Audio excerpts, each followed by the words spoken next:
ममता अपने बेटे अजय के लिए रिश्ता ढूंढने के लिए कहीं जाती, पर शर्त रखती कि लड़की घूंघट करेगी। उसको एक साधारण परिवार की लड़की चाहिए थी बहू के लिए। जहाँ पर कोई लड़की आधुनिक कपड़े या देखने में लगती, ममता उस रिश्ते को तुरंत ना कर देती। अजय और उसके पापा समझाकर थक गए थे कि अच्छे परिवार का रिश्ता होता है, लड़की समझदार भी होती है, पहनावे से सोच का कोई मतलब नहीं है। पर उसे तो जैसे धुन सवार थी, घूंघट तो कराएगी ही बहू से। ननद समझाकर थक गई कि मैं भी नहीं करना चाहती अपनी ससुराल में, पर उसको लोक लाज समाज का डर था। बहू नहीं करेगी तो लोग क्या कहेंगे। आज फिर किसी रिश्तेदार ने एक लड़की का रिश्ता बताया था। वहां जाकर देखा, सुशील लगी उसे, और लाल रंग का कुर्ता और सलवार और भारी सा दुपट्टा पहने थी। नाम था सिया। ममता ने अच्छी तरह से प्रश्नों की बौछार कर दी थी। हमारे घर में सिर ढकना जरूरी है, हम लोगों के यहाँ कायदे हैं, सिया हर बात पर जी करके जवाब देती। अजय ने सिया से सब बात कर ली थी।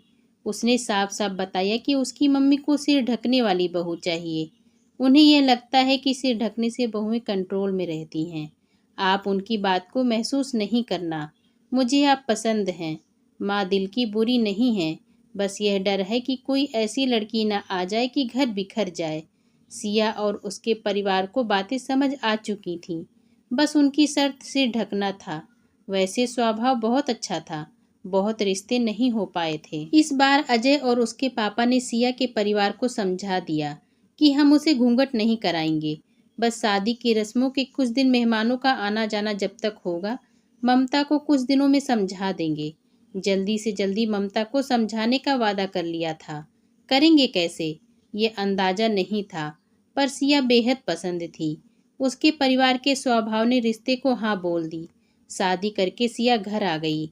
भरी गर्मी में भी उसको सिर ढकना पड़ता था, पर अजय उसका बहुत ध्यान रखे थे। जब कोई नहीं होता, या तो उसका सिर से पल्ला उतार दिया करते थे। वह जल्दी से घबरा के इधर उधर देखकर और फिर पल्ले को सर पर रख लेती थी कि कहीं अजय की मम्मी नाराज न हो जाएं। पर अजय की प्यार भरी बरसात से वह इस बात को समझ रही थी कि उसे घर में कुछ दिन एडजस्ट करना है। अजय ने विश्वास दिलाया था कि जल्दी वो सिर का घूंघट उतरवा देंगे।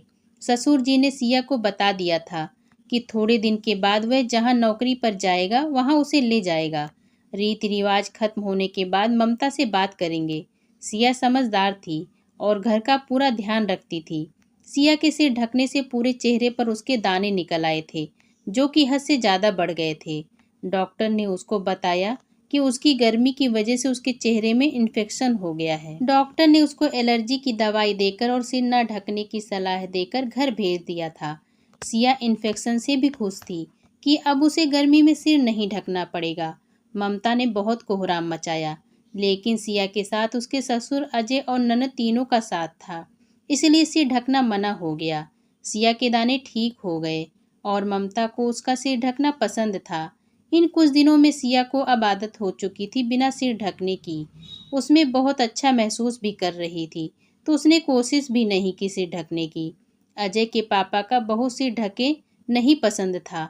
अपनी बेटी भी दूसरे के घर जानी थी, तो वो तो चाहते थे कि बहू सिर न ढके। ममता को ये बिल्कुल बर्दाश्त नहीं था। लोग समाज क्या सोचेगा, या कहीं सिया जवाब न देने लगे। ज़्यादा खुल जाएगी सबसे तो। ममता हमेशा बातों से कुछ न कुछ उसको ताने सुनाती रहती। सिया बहुत समझदार और घर संभालने वाली थी, इसलिए वह कोई ऐसा मौका कभी नहीं छोड़ती जिससे उसकी सास कोई और शिकायत का मौका मिले।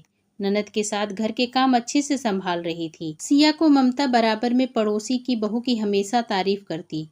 एक तुम हो, एक वह है। उसका सिर हमेशा से ढका रहता है। उसका कभी नहीं होता कि कभी नीचे किया हो पल्ला। बहुत इज्जत करती है सबकी। हमारे आते ही उसका सर से पल्लू सरकता नहीं। ऐसी है उनकी बहू। सबको ममता की बोलने की आदत का पता था, इसलिए कोई भी उनकी बातों पर ध्यान नहीं देता था। सिया को बुरा लगता तो समझाने के लिए उसके ससुर, अजय और ननद हमेशा उसके साथ होते थे। शुरू शुरू में तो सिया की आंखों में पानी भर जाता था, पर धीरे धीरे अजय और उसके ससुर और ननद का साथ मिलते ही उसको अपनी सास की बातों की आदत पड़ गई। एक दिन बराबर में बहुत जोर जोर से झगड़े की आवाज़ सुनाई दी। मोहल्ले वाले सभी इकट्ठा हो गए।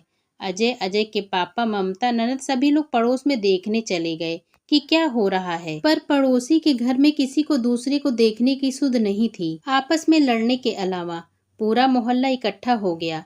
लोग भी खूब बोल रहे थे कि कैसा व्यवहार, बहू सिर पर पल्ला करे, आंखों तक ढके और अपने सास ससुर को खूब गाली दे रही थी, बुरा भला सुना रही थी। जब ममता ने जाकर देखा तो उसकी आंखें आश्चर्य में हो गईं, जिसे वह सुशील समझकर सिर ढकने वाली बहू समझ रही थी। सभी लोग आपस में बातें कर रहे थे। ऐसा भी क्या घूंघट जिसमें शर्म ना हो? शर्म तो आंखों की होती है। कितना लंबा घूंघट कर लो, अगर बड़ों की इज्जत नहीं तो बेकार है घूंघट।